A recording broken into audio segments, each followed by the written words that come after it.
Dear friends of the music, Francesco Comito here. Hope you are all staying well and healthy. Our guest for today's interview is well known by many of you. She's a wonderful pianist, and we are very happy to have her perform for our festival. Please welcome Anna Flores. Hello, Anna. How are Hi, you? hello, Francesco. Great, I'm wonderful. very happy you are here, and I'm very happy you're going to perform for the Salon de la Musique. How are you? Where are you now? So I'm in Amsterdam. I live here in Amsterdam already for 5 years. And basically, I'm living here with my husband, Niki Schwartz, who is a double bass in Concertgebouw Orchestra, and also he is a great cellist. So we were quarantined together for a few months here during the spring, and we did a lot of all kinds of possible things you can do during quarantine. Basically, we were How trying to was this stay creative. quarantine? How was this quarantine? How were you practicing? Well, I have piano at home. I have a grand piano, but it's not that maybe amazing for live broadcasts, which we also, of course, did.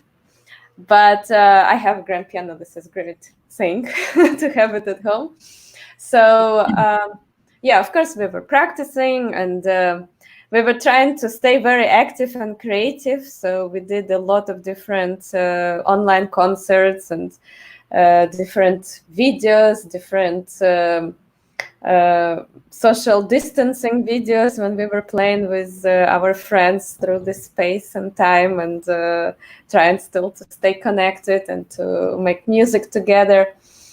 But also we actually were quite, I think, more lucky than you in Italy in a way, because Corona here was not as bad, and the quarantine was not as strict. So we could get out, we could go for walks. The weather was beautiful, and we also did some online concerts from other locations. Like, for example, I did also empty Concertgebouw session from Concertgebouw. They started it in April and then did every week. And then we did a bunch of live broadcasts from a beautiful new venue in north of Amsterdam called Bethlehem Kirk in the north. And yeah, now we're actually setting up a mini festival of Russian music at this church, which also will include some audience.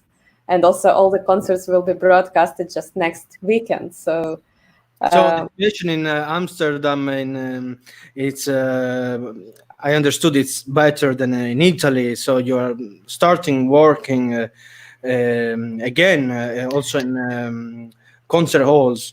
So what about the social distancing? Do you think in Amsterdam it will be possible to play again like was before, or not? well, not yet. I think I'm not sure what next season is going to be like, because yes, they're starting concerts slowly, but it's still like maybe one tenth capacity of the big concert hall can be allowed because of the social distance.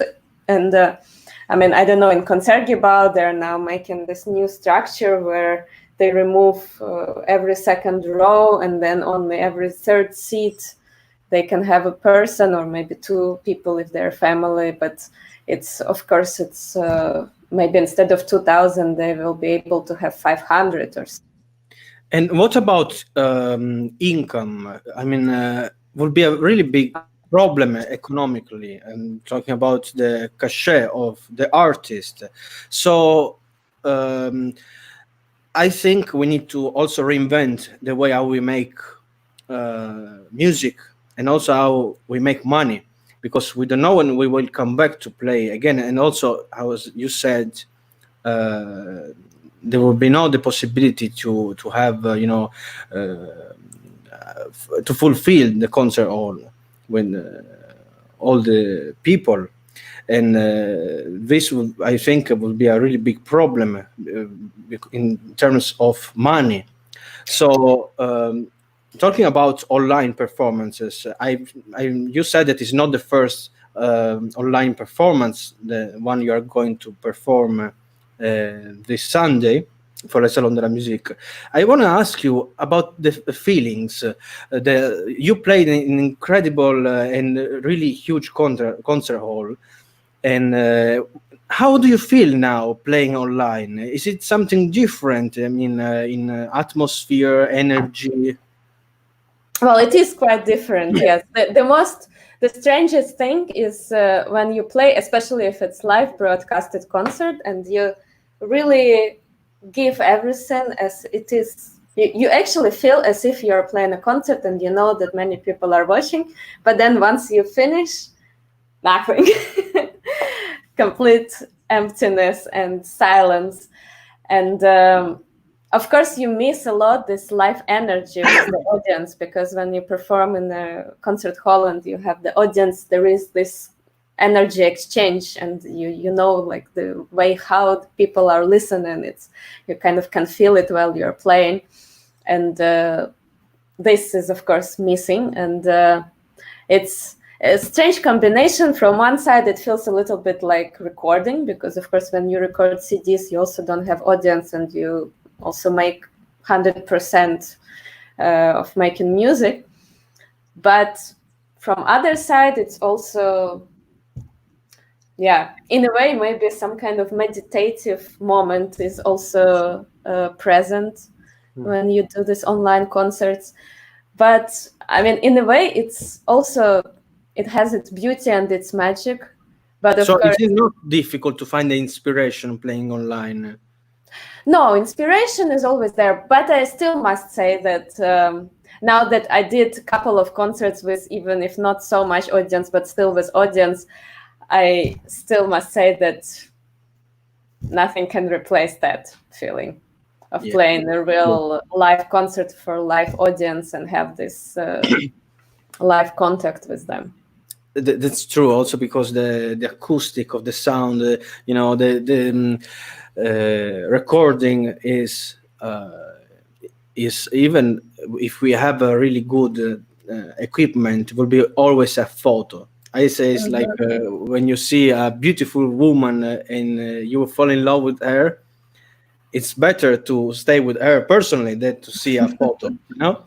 Yes, exactly. And I want to ask you, what you're going to play for us? So I'm going to play the Chopin program.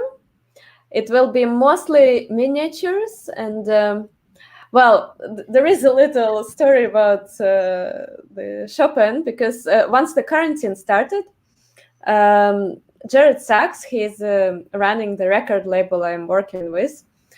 He called me and said, well, now all the calls are closed, and well, when they're completely closed, we cannot do anything. But once they will be starting to kind of open up, but still will not have concerts, we need to record something. It's a great opportunity to make some CD. And we were not planning to record CD now, because I already had like 3 CDs released during this season, and the next CD was planned for November with different programs, still the one which I wanted still to prepare before, and also to play at some concerts. And so we started thinking, okay, I thought, okay, I'll figure something out. And basically I started to think about what do I have in my system, which I was playing already a lot, and what I could quickly prepare for the CD recording. And somehow I did play Chopin a lot in my life. And with Chopin somehow I always had very special connection, and I always loved playing Chopin, and many concerts I always tried to include at least something from Chopin. And I participated at Chopin competition in Warsaw in 2010. It was a while ago, but still Chopin was always present as a special figure in my life. And which Chopin you're going to play? So I'll play the 2 nocturnes, opus 27, Fantasy Impromptu, 3 waltzes, opus 64, and then I'll end with Ballade number 4. I already listened to your ballad number 4. It's something really full of emotion. It's something fun. It's fantastic how you play, but why you choose to finish with this fa minor chord, with this so dramatic piece? Well,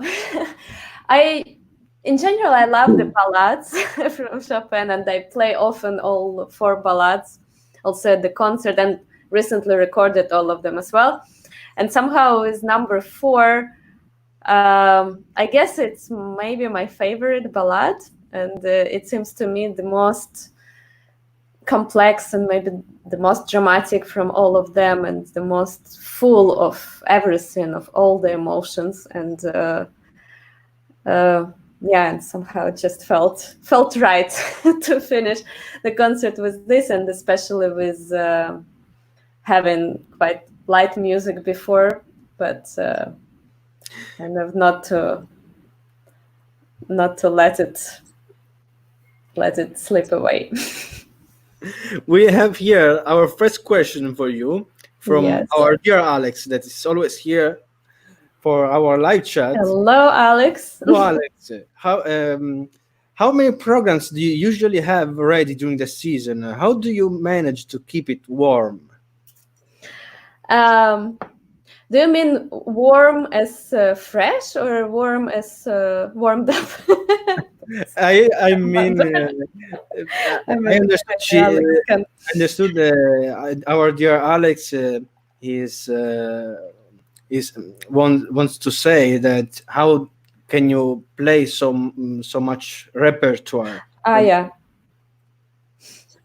Well, I think usually I have around 3. Ready to go. Yeah, so usually I have around 3 solo programs per season, but sometimes it also might become a bit more, because then there are always some programs from the past seasons, and some specific promoter might request specific pieces from maybe some old CD they heard, or from some video they saw also from maybe a few years ago. So I must be always ready still to be up for including some other pieces as well. But I'm trying now from the new repertoire maybe not to have more than 1 full new program per season, and then the rest to have maybe some combinations between some pieces I did play already and some pieces I still am learning. And then of course now there is no problem in that to find time to practice, but usually there is always a struggle to find time to actually prepare new pieces between the concerts, because sometimes concert comes one after another, and then you basically need just to switch from one piece to another. And then of course it helps if this is something I already played before. But of course, plus solo programs, there is always a lot of chamber music and the concertos. So it's sometimes quite challenging to jump between all the different programs. And sometimes I have, like, in 1 month, for example, 2 different concertos, 3 different solo programs, and some chamber music programs as well, and everything different, and maybe with just few days in between. So then I'm just like crazy practicing these few days, and then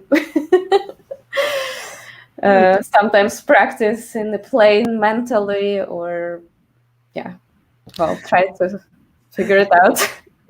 You were talking about concertos, so now I'm thinking about a question I want to ask you.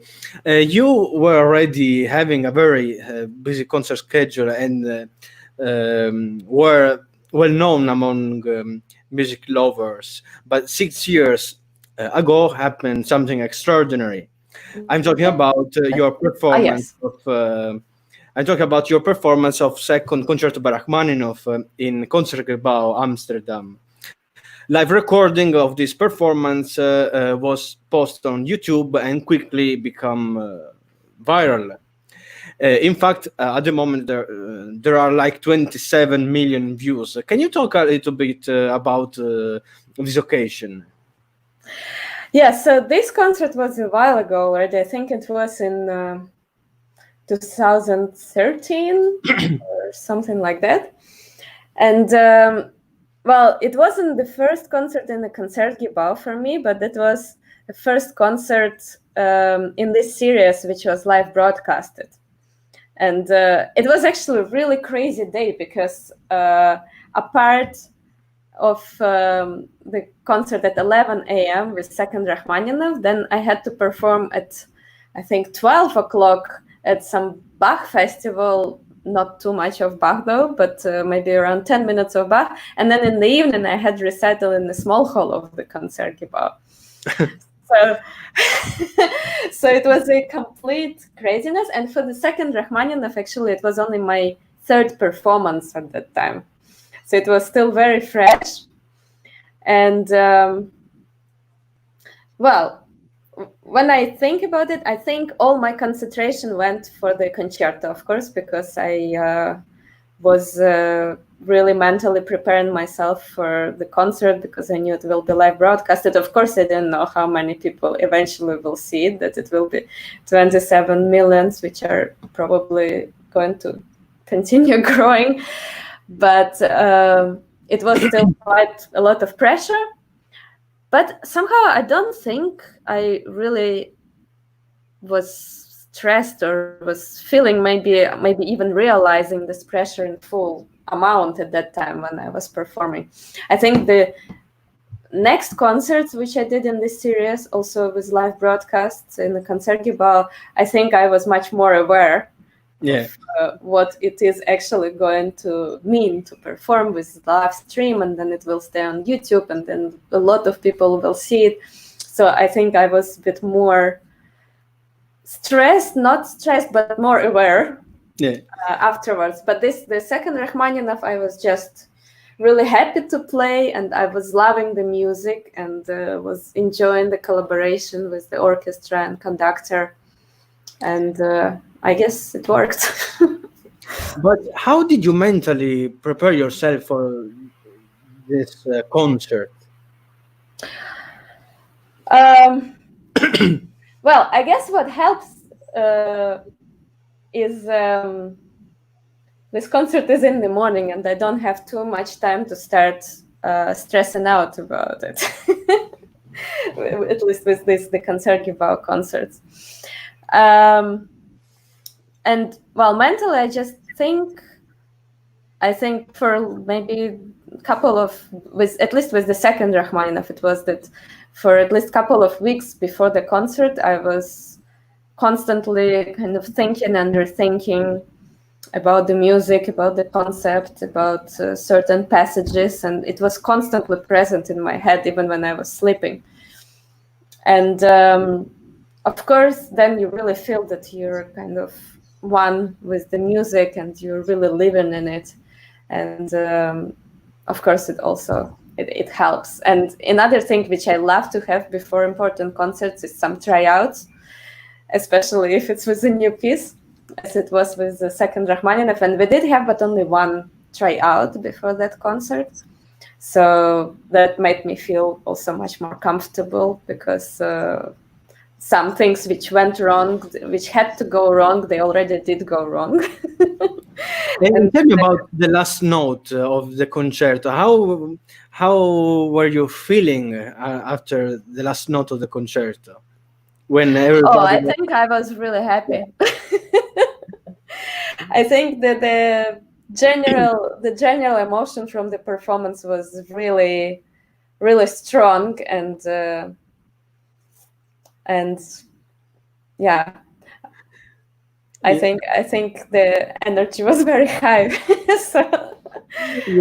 I say, when I see people, they jump from mountains, or they jump from planes, or to have adrenaline, I say them, be a pianist, be a musician, and let's see what will happen.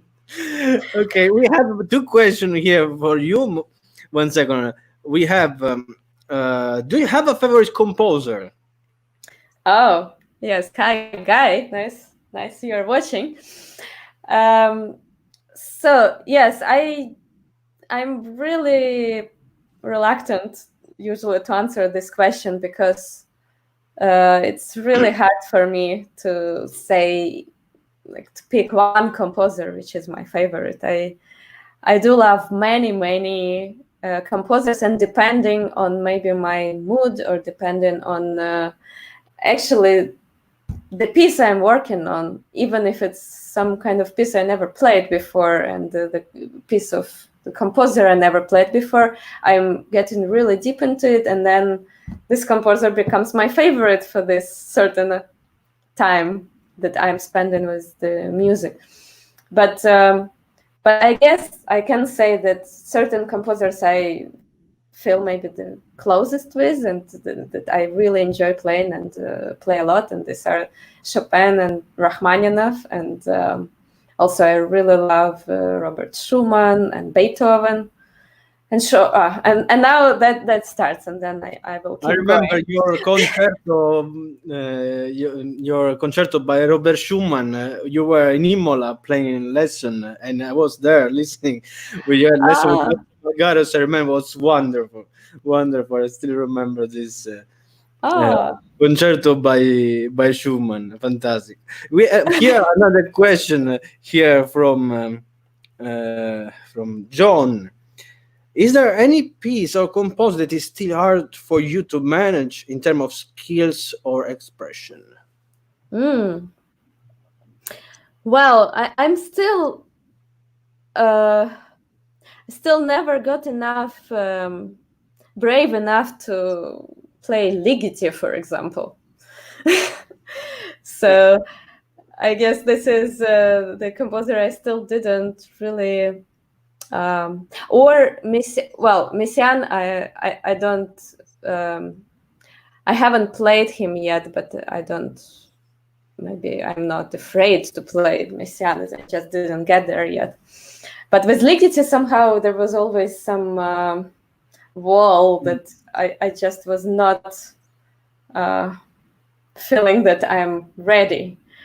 And yeah, now maybe I could try, but still hasn't happened yet.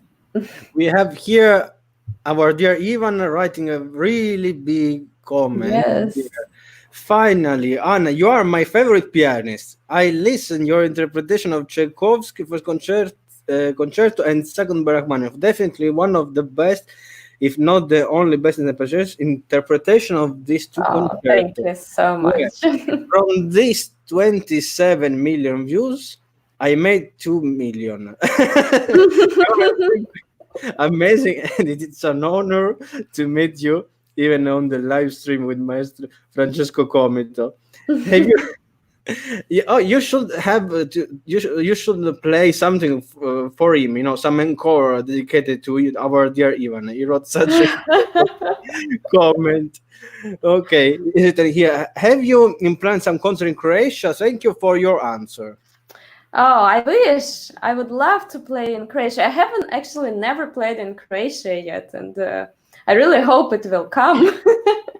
But yeah, so far don't have anything planned. If you have any contacts in Croatia with promoters, please, I'm happy to come. Okay, so if in our friends of Lesson on the Music there is somebody from Croatia that wants to have an incredible artist playing for his festival, let's contact Lesson on the Music. Exactly. Okay. Dear Anna, let's continue with our interview. Do you have a special practicing routine to prepare a concert program? Let me clarify. Let's say you are invited to play a concert with brand new program that you have not learned yet.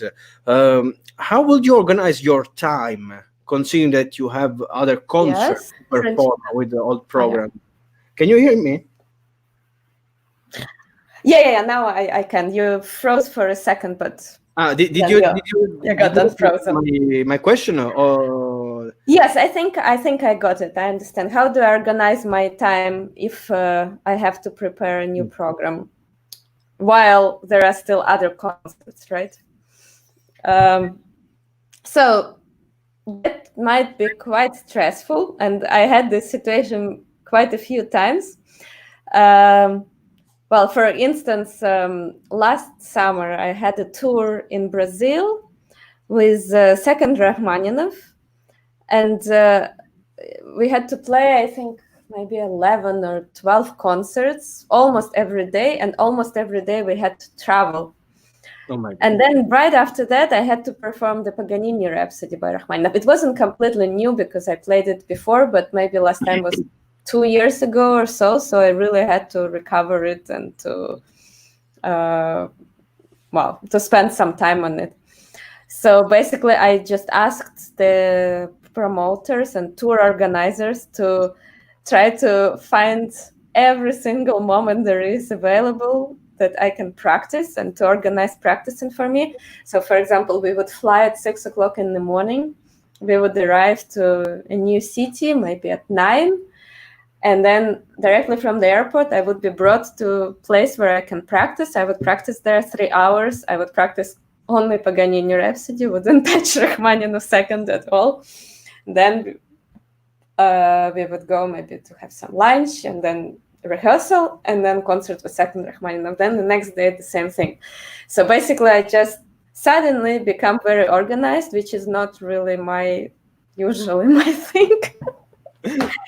But if the situation comes, then I have no choice, and I just try to schedule the time in a way that I'm managing to practice. And if it's like a lot of new pieces to learn, for example, then I'm just trying maybe to kind of plan how much time I would spend on each piece every day and try to follow it. Also doesn't always work. But anyway, one thing I understood so far, or almost always, it works. Even if you have some very difficult situation and very little time to prepare, somehow usually you make it work. And in the end, it's still possible. Like there is nothing impossible for human beings. Can you learn something in a week, for example? Are you a fast learner? Yes, well, it depends what. I mean, I wouldn't learn third Rachmaninoff in 1 week. But some not too complicated piece I could learn in 1 week. And for chamber music, I'm now becoming quite fast with learning new things. Sometimes in 2 days, I can learn a new chamber music piece, like a trio or sonata. Yeah, but with chamber music, I say whenever I play chamber music, I'm on holidays. I'm just enjoying. What about traveling all over the world? How do you deal with time differences? Do you suffer from jet lag or not? Well, it depends. Sometimes I almost don't have any jet lag. But like, for example, when I went, it depends if I have possibility to have a bed to drop on. Because if I don't have bed and if I keep myself busy right away, then it's fine. I don't have sleep on the floor, personally. Huh? I can also sleep on the floor. If I and I don't find a bed, I sleep on the floor. Yeah, well, but I remember, for example, with Asia, it's complicated because usually in Asia, when they organize tour, they give you a couple of days to adjust, or at least 1 day, and then I arrive, and then maybe I have some time scheduled to practice, but I also have maybe 2 hours just to rest. And then, of course, if I'm in the room and I go in bed, and then I'm dead. And then in the middle of the night, I'm awake, and then it becomes... That is the problem. When you awake, you cannot. You think, oh, I have the concert. I need to sleep. But do you use some medicine or some? No, I still haven't tried any medicine, because usually I have no problems with sleeping. But yeah, sometimes, specifically in Asia, I notice that I sometimes get up in the middle of the night. But usually, if I try to force myself not to fall asleep too early and like to kind of power through the day and then to be very tired in the evening, then I sleep well until the morning, and then maybe a couple of days I need still to force myself. But if I succeed, then then it's fine. We have 3 more questions for you. Oh, 3. Yes. This is are there certain piano brands Steinway Bosendorfer you prefer to play for certain composer? Well, usually I guess Steinway would be my preference, although it's again like every piano can be so different, every piano brand. Sometimes Steinways could be very light and singing, and sometimes very dry and heavy, and it's very very diverse. But still, like in its majority, I think usually I'm preferring Steinway. But for example, for Chopin, I really enjoyed Fazioli several times to perform on Fazioli. Also, of course, depends on the piano, but a few times I really loved, like it was really beautifully singing, kind of golden tone, and I maybe wouldn't play on that piano Rachmaninoff because it didn't have maybe as much of power and depth, but for Chopin was really magical. I hope that the founder of Fazioli and Steinway, they are listening to our broadcast, so because we are making publicity to them, so we want also some, some comments on the on this would be great. Okay, another question here we have. How do you then how much time you need for Rachmaninoff's third? Because yes, okay. How fast you learn with the music? Yes, let me think. When did I learn Rachmaninoff third? Well, okay, I remember. When I was learning Rachmaninoff third, I had several 1 month sessions during the year. Maybe like 3 or so, like the times when I was intensively practicing third Rachmaninoff throughout the year. And and then before the concert, maybe it was before the first concert, another at least 1 month of very intensive practicing of more or less only Rachmaninoff third. Now actually I haven't played it for a really long time, and hopefully I'll have to play it in November if this concert will not be cancelled. So I'm curious how long it will take me to get it back, because I feel now that I have to relearn it to relearn it as from zero, but will be not from zero. Here we have another question for you. Let me see. Okay. Have you ever played Blutner or Sigurd Kavai? My grandma is from Leipzig, so I have special connection with Blutner. Well, actually, I have Blutner at my home. The one in Amsterdam. It's quite old Blutner from 1929, I think, or maybe 1930s. And it's very nice instrument. I like the sound. The sound is very warm and with beautiful color. And I also played some very beautiful Blutners and Shigeru Kawais as well. Actually, at Chopin competition, I chose Shigeru Kawai to perform on when I played in 2010. And here I want to show you one particular piano. Did you see it? It's very particular. Let me see if I can work with this platform. See how to do it. Let me see. 1 second. Yes. Okay. Can you actually see this piano? Oh yes, I do. Yeah, this very is red. A particular piano that I'm going to try next week, and is made in Italy, completely made in Italy. It's made by Pasqualino Serra. It's made only by him. It's handmade. This piano is fantastic. Believe me, this. Wow. This can you see the spoon on the side of the piano? Yes, I do see. This is really particular, and he made now the grand piano. Uh-huh. 2 meters and 80. He made one piano, grand piano, and I'm really curious to try it. And maybe if there would be the possibility, I would like to organize a festival on that piano. I will be really happy if you would like to play and try this piano. Fantastic. Would love to. Okay, so let me see how to remove this picture. Okay, we have another good Fazzoli piano is the best piano in the world. This is what many people will think. Okay, let me see. One Yeah, and Alex Kalenzi from Uganda. from Hi, Uganda. Alex. He wants Hello. me to say hi. Hello. Here we have another question. Does music lose its magic when you practice it professionally?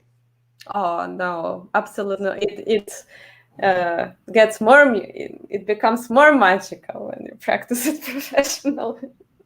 So yeah, absolutely not. So how do you create music practicing? I mean, how do you find the ideas? Maybe, for example, you start to learn a piece and you have not ideas.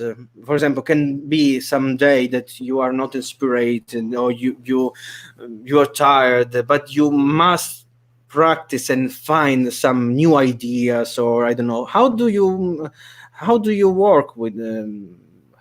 Tell me something about your creative process.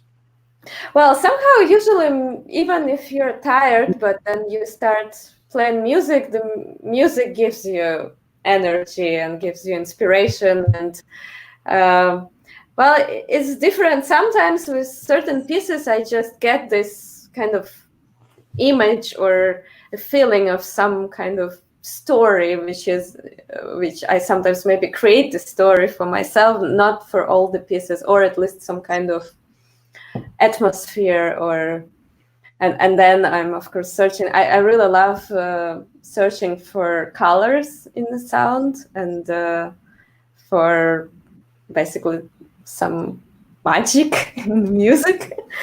So yeah, that never can be boring and never can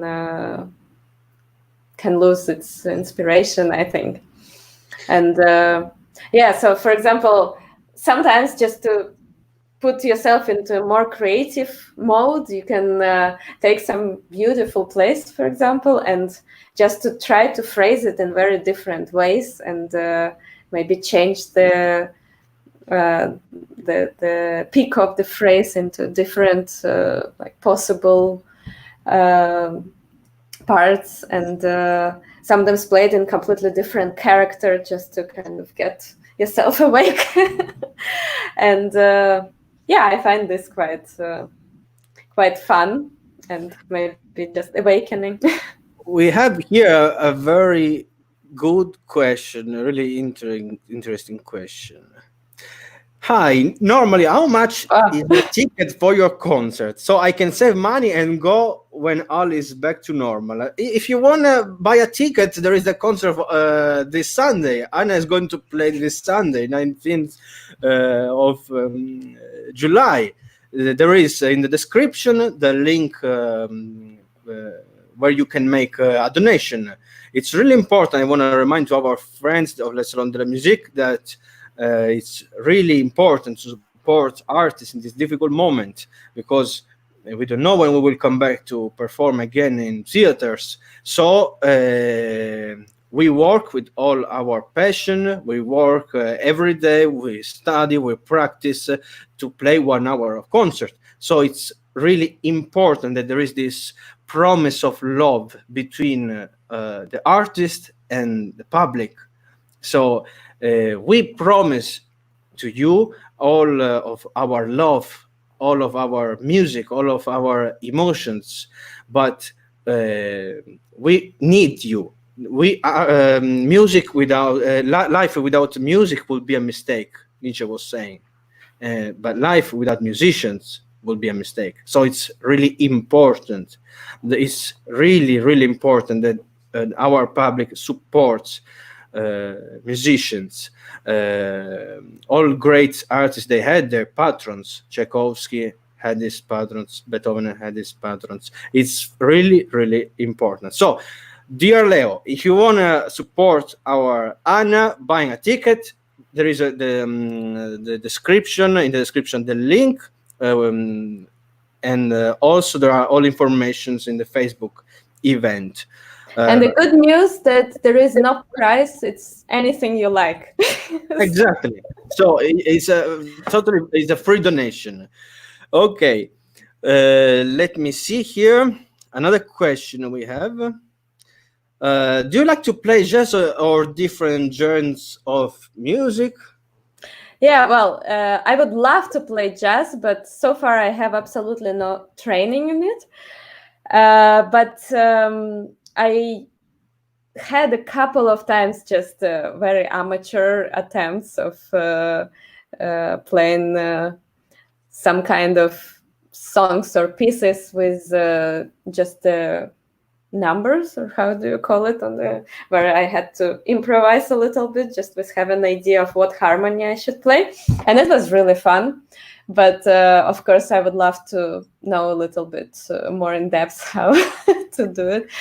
But just from other it's still, I think, classical music, but just a little bit different, like specific genre of classical music. I enjoy very much to play tangos.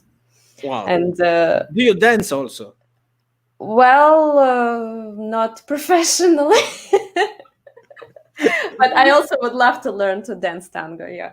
You know, I know that your husband is a musician, is a double bass player. Do you play together?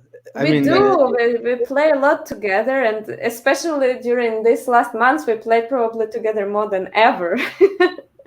So it would be really nice to have both of you playing together as a duo for Let's Talk About Music. I would like so much to. I also know he plays double bass and cello. Yes. So would be really, really fantastic. And so you said you like to play tango. Yes, and play together with your husband sometimes. We play also because the tango can only get better if you have double bass. I mean, you cannot be wrong with tango if you have double bass. But we have a great friend and the amazing tango virtuoso and the composer as well. His name is Marcelo Nisinman. And together with him and also some other great musicians like Daniel Roland, he's a violinist, he's a Dutch English violinist, and Nikki as well.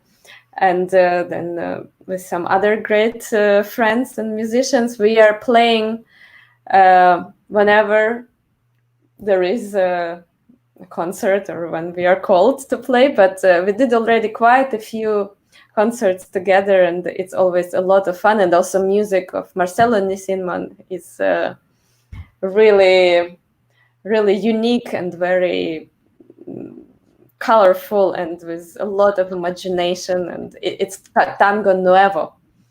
Okay, so we want to listen you both playing tango next concert. Then we need some more musicians. It can be. We can also have a trio, quartet. Would be really fantastic. Yeah, and I want to ask you another question. What about, in your opinion, what is, in your opinion, the main quality a musician has to have?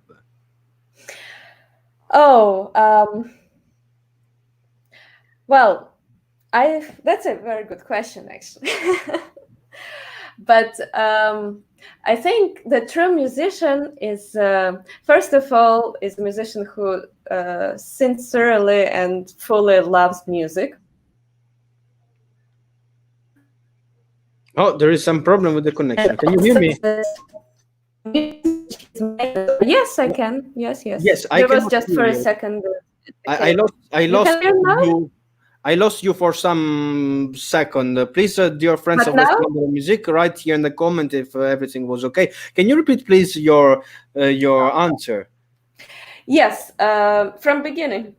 Yeah, because I was not able to listen anything. Okay, so the first quality, which I think is very important for every musician, is their sincere and true love for music. Yeah. And then I believe that in music making, the music has to be always alive. So I think through a musician, there is, I mean, of course, you need to have a plan. You need to know uh, mm, the stylistic details and like all of these things. But at the moment when you perform, you create. And this has to be always present. So this kind of true music making of the moment. And this is actually what the magic is also in music making, that you're this connection between musician and composer, that of course you're trying to produce exactly what composer wanted to say, but you're not the composer, so you still give a lot of yourself in your interpretation. And this moment of giving, this is, I think, very important. Fantastic. And I want to ask you also one question that I asked all of our artists in our live chat. I want to ask you about the best advice you've been given. That Best I've advice been you given.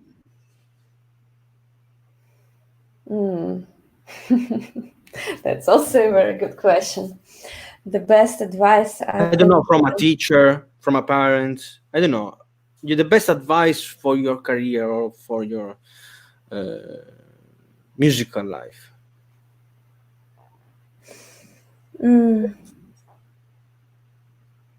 Yeah.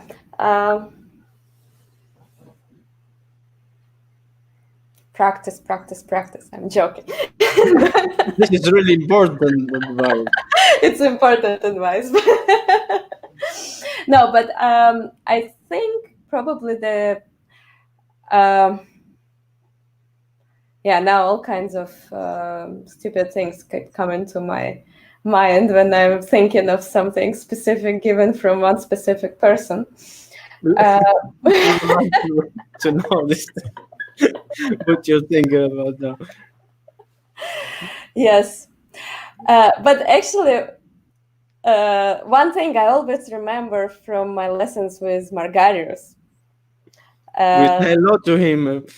Yes, I don't know if he is watching, but if you are, Leonid Naumovich, I miss you very much, and I hope to see you very soon again. But I remember he was sometimes, I mean, often saying, "Oh, this part you played a bit formal, strange, like this formal thing." After lessons with him, I think I really it became part of my system never to play formal. And this is what I was also talking about, like this music making in the moment. And another thing which he was talking about mice and tigers, the types of people. You remember probably also. Of course. You know, Yes. Francesco, mouse. Son. Yes. I still remember. So it wasn't like direct advice, but I think I was taking this also as kind of advice for life, never to be a mouse, but to be a tiger. In this world, it's really difficult to deal with mice. It's really difficult. That's why I think it's really important not to compete, but to build the Yes. market, to build our brand, to build our personality, in order to not have any compromise with anybody. This is really, I think, really, really important. And now, having online technology, we have more opportunity to not to have to deal with mice.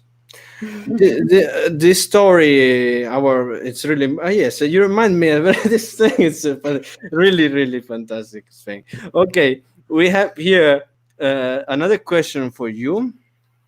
No, before I want to ask you, I ask you the best advice you received, and I want to ask you the advice you will give to a beginner. Oh. To a Well, pianist, to a musician. follow your passion, I think. That would be a good advice. And always be true to yourself and never give up. This is really good. This is really good advice because it's really, really clear and Yeah. in, important. Here we have. And stay positive. That's another, I think, important advice, especially during these times, because for a lot of people, it's like a lot of things are uncertain and we don't know what is going to happen.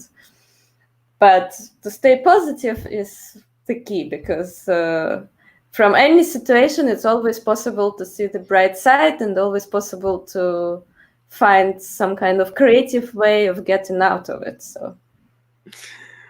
Okay, we have another question for you. Do you worry much about finger injuries? Are there certain sports or activities you will never do? Yeah, well, I do worry about finger injuries, and sometimes I should be careful because sometimes out of nowhere I suddenly feel some strange things. But yeah, definitely any kinds of sports which are heavy on my hands. And I never, when I was a kid, I really wanted to learn how to ski and how to ice skate, but my parents never allowed me because, well, both my It's never parents. too late. Huh? It's never too late. I know, but yeah, it's not as easy when you're adult as when you're a child, and also the danger is still there to fall and break your hand. Good you are not to go for Olympic Games, but to try, you know. Yes. No, I tried the cross-country skiing so far, not yet mountain skiing. About the activities, there is, for example, I will never jump from mountain because I'm so scared. I mean, with I did already parachute. twice. I did jump twice already from the mountain. You did? Yeah, twice. With the paragliding. This I love to do. This is really cool. I'm so scared about this thing. You know, I cannot even dry my t-shirts from my apartment. Okay, dear Anna, I want to thank you so much that you are here that you're going to play for us on the music for our live chat. For sure, there will be another opportunity. I will be so happy to have here talking with our friends of La Salon de la Musique. I would like to thank all of our friends. They are supporting us, our sponsors, and I would like also to remind that our dear Anna is going to play this Sunday, 8 p.m. Italian time. Don't forget to make a donation. It's really important. There is the link below in the description. And also, I would like to remind you that it's possible to write to Le Salon de la Musique a message if you have any question. We will answer you as soon as possible. Also, I want to remind you that Le Salon de la Musique is providing the Telegram service. It's really important that you subscribe to it because it's really fun every day. For people they don't know classical music, they want to start to learn what is classical music, but they don't know where to start. Les Salons de la Musique provides every day 10 p.m. a small telegram. It's like a juice of a classical music piece, and after 365 days, you will know 365 new piece of classical music. So it's it's a very good deal. So please subscribe to our Telegram channel. There are in 3 languages: English, Spanish, and Italian. Also, our Instagram. Follow us in Instagram. There is the link in the description, and YouTube. Thank you very much, dear Anna. Thanks to our friends, and see you this Sunday. Thank you very much. Thank you, Francesco, and thank you, everyone. It was a great pleasure. Bye.